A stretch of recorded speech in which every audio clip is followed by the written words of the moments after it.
Sobre el tema del inicio de la vida, la definición del comienzo de la existencia de la persona propuesta en el proyecto redactado por el doctor Lorenzetti importa una restricción de derechos respecto a la situación actual de los embriones. Hoy para la doctrina, para los fallos y para la legislación, los embriones humanos son personas ya sea dentro o fuera del seno materno. De sancionarse este proyecto, se les habría quitado tal reconocimiento. Por eso nosotros proponemos que el artículo 19 simplemente diga la existencia de la persona humana comienza con la concepción. Ahora bien, cuando uno analiza los fundamentos del texto, se remite al proyecto del año 98. Allí se decía en el año 98 que no se incluía una definición de persona debido a que la noción de persona era previa al derecho. Decía concretamente el proyecto, es una noción que proviene de la naturaleza.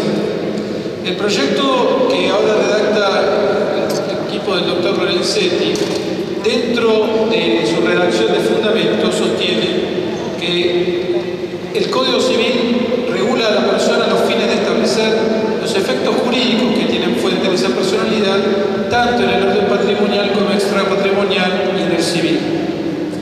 Nos parece que esta posibilidad de distinguir que algunos seres humanos serían personas y otros no, como hace el proyecto en el artículo 19, no se condice con lo que antes se ha dicho de que se constitucionaliza el derecho privado.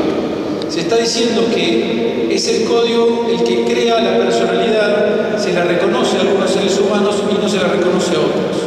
Esto es extraño hoy en día porque hay un acuerdo de que todo ser humano es persona, pero en la historia hubo ejemplos donde se decía que algunos seres humanos no eran personas. Por ejemplo, en la ley de Canadá de 1880 se decía persona significa un individuo distinto a un indio. En 1912 una corte de apelaciones de Columbia Británica en Canadá también decía que las mujeres no eran personas, por lo tanto no eran elegibles para entrar en la profesión legal. En 1928 la Corte Suprema de Canadá también dijo que las mujeres no eran personas porque no eran elegibles para una designación en el Senado de Canadá. La comunidad internacional reaccionó ante esto y en la Convención, en la Declaración Universal de Derechos Humanos se dijo sencillamente: todos los seres humanos nacen libres e iguales en dignidad y derechos y todos tienen el derecho al reconocimiento de su personalidad en cualquier parte. Esta concepción positivista de la persona del proyecto redactado por el doctor Lorenzetti resulta contraria a los mismos fundamentos que intentan ir en línea de constitucionalizar el derecho privado. Pero además se oponen al mismo artículo 17, porque el artículo 17 habla del cuerpo. Entonces nos preguntamos, ¿cuándo comienza el cuerpo humano? Si el embrión adentro del seno materno ya es persona, el mismo embrión fuera del seno materno no sería persona. ¿Qué sería? ¿No sería un cuerpo? ¿No estaría protegido bajo la norma del artículo 17? La redacción propuesta es incoherente e inconsistente. De alguna manera, para intentar encontrar una explicación, descubrimos que detrás de esto hay una intención de acomodar la definición del inicio de la vida a intereses previos, a intereses económicos. Hoy en el mundo se discute el tema de los embriones. Y acá quisiera ser muy claro. En los años 80 se discutía la cuestión de la infertilidad o la esterilidad. En los años 2000 hay una cuestión geopolítica global que es el tema biotecnológico. Los embriones humanos son material codiciable en el mundo. Obviamente, en los Estados Unidos se puede llegar hasta patentar invenciones con embriones humanos.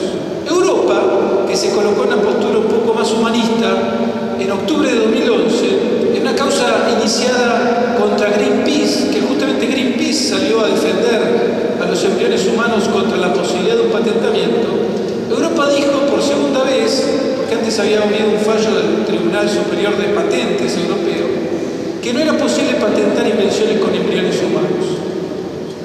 Entonces lo que está en juego cuando discutimos el artículo 19 es mucho más que la cuestión de la infertilidad o esterilidad. Está en juego un conjunto de intereses biotecnológicos que intentan ir por los embriones humanos. Alemania tiene una ley de importación y exportación de embriones del año 2002. En Europa se estudia la trazabilidad de los embriones humanos para intentar establecer cómo fue su origen genético. Por eso nos parece que no corresponde a un código civil acomodar la definición de algo tan importante como la persona a intereses económicos previos que pueden ser legítimos, lo dudo, pero en todo caso no deberían ser los que digan quién es persona. Esto sería tanto como pensar que los esclavistas del sur de los Estados Unidos pudieran definir quién era persona, o que los dueños de las máquinas de la revolución industrial pudieran decir si el trabajador era una persona a los fines de sus derechos. Por otra parte, la comunidad científica, como lo ha opinado claramente la Academia Nacional de Medicina, sostiene que la vida empieza en la concepción, a secas. Y además, en la bibliografía, hay un estudio ahí citado en la ponencia, el término preembrión prácticamente en la bibliografía científica no es utilizado.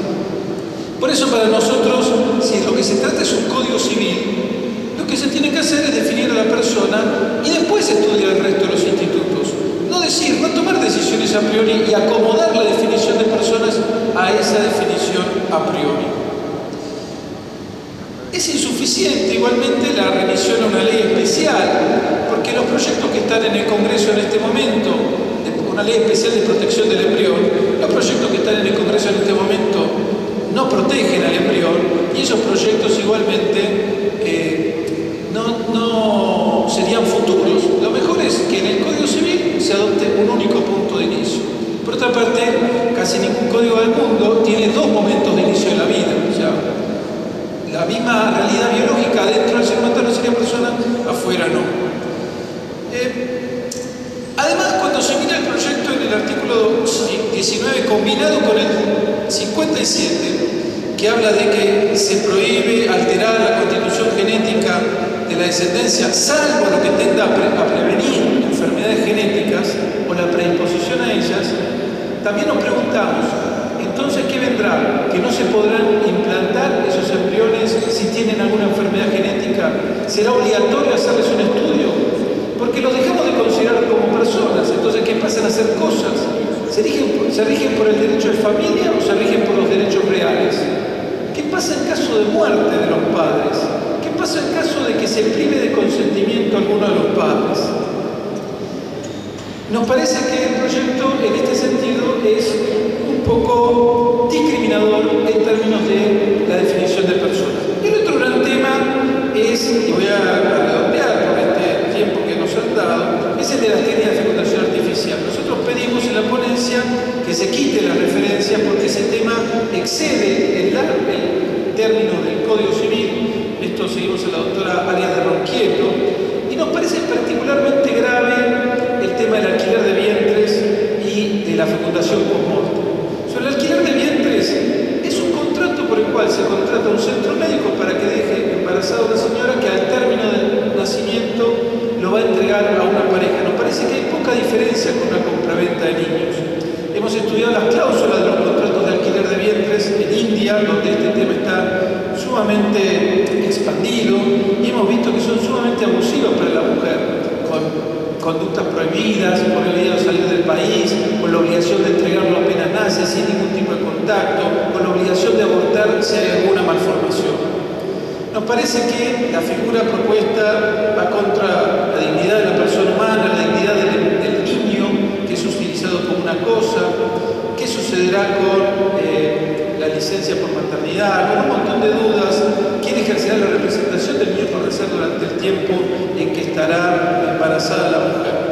Y respecto, por eso simplemente proponemos seguir a la ley española, que si bien es una ley muy liberal, no admitió el alquiler de vientres.